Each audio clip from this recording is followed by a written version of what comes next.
Hello from Hunt Hill's waterfront. Today I'm going to be teaching you a little bit about some tips and tricks to get started with canoeing. Now first things first, we're going to be thinking about safety. Anytime you are in a watercraft like a canoe, you should be wearing a personal flotation device, a PDF or a life jacket. So when you've got a life jacket, make sure you read the back to see that it's the right size for you.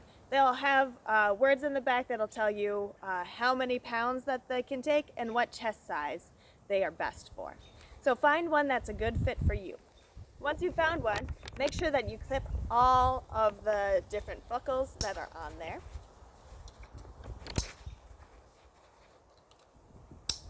And make sure that they are nice and snug. If you don't make sure they're nice and snug, this isn't going to help you very much. You can do a little test to see if your PDF is being effective by putting your thumbs underneath the shoulders of your life jacket. If you can lift it up and it goes over your ears, this is not going to help you very much in an emergency. So what you have to do is either find a snugger life jacket or make sure that you've got these buckles nice and tight.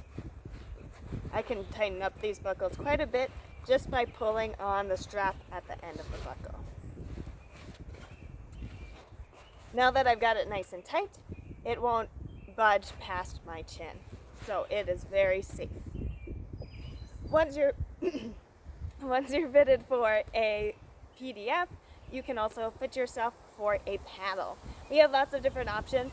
I brought down 3 different options with me right now.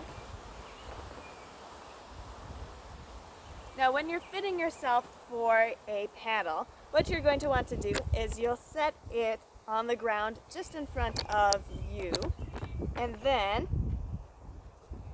you're going to measure where the grip lands on the paddle. If the grip lands between your chin and your eyebrows, then it is the right height for you. This one's far too short for me. It doesn't reach my chin yet.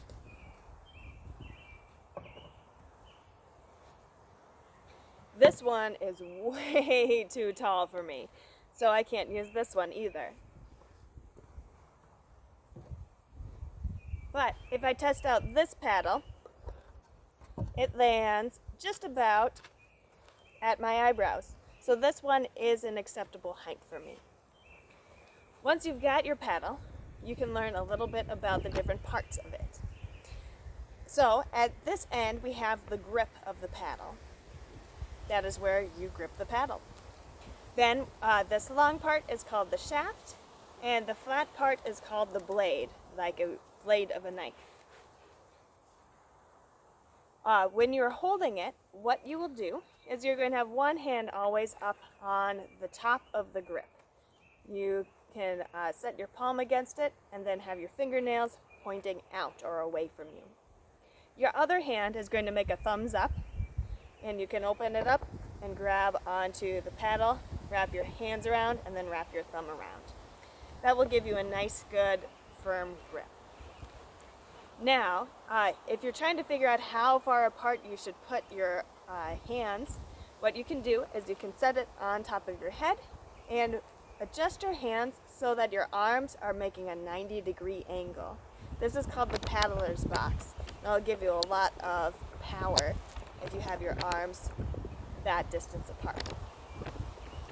Once you have your paddler's box, you can learn some basic strokes. I'm not going to go in depth with the strokes. We're just going to learn the simple forward and backward stroke. So when you are doing a forward stroke, you're going to be moving the canoe forward, of course. So you start with your paddle in front of you. You're going to put it into the water almost straight up and down.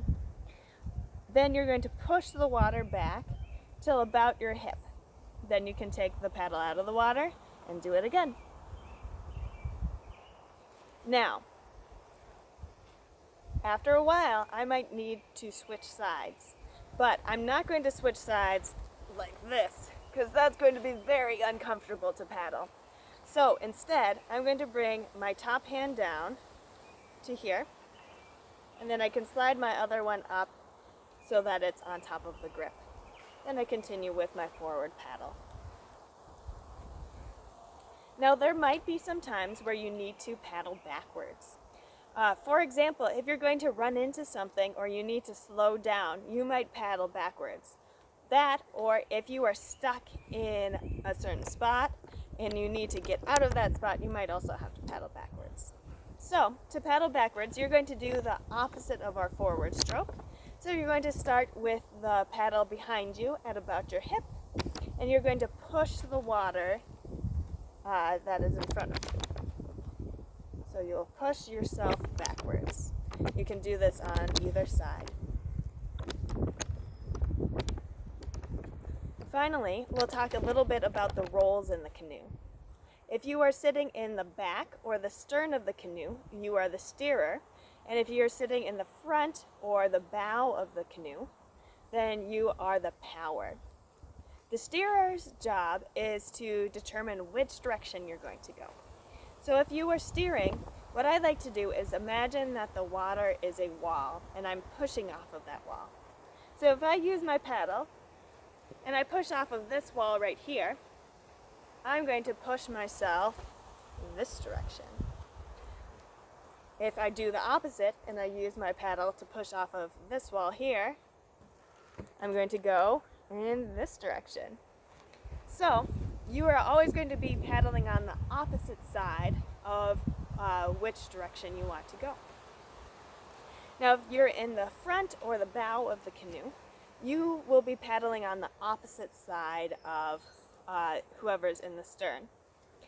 And when you're paddling, you'll try to keep your paddle as straight up and down as possible so that you're not accidentally steering the canoe as well. You're just there to balance it out and to keep the momentum going forward. I hope this gave you a good idea of what sorts of things you can do in a canoe and will get you started when you get to go out on the water. Thanks for watching.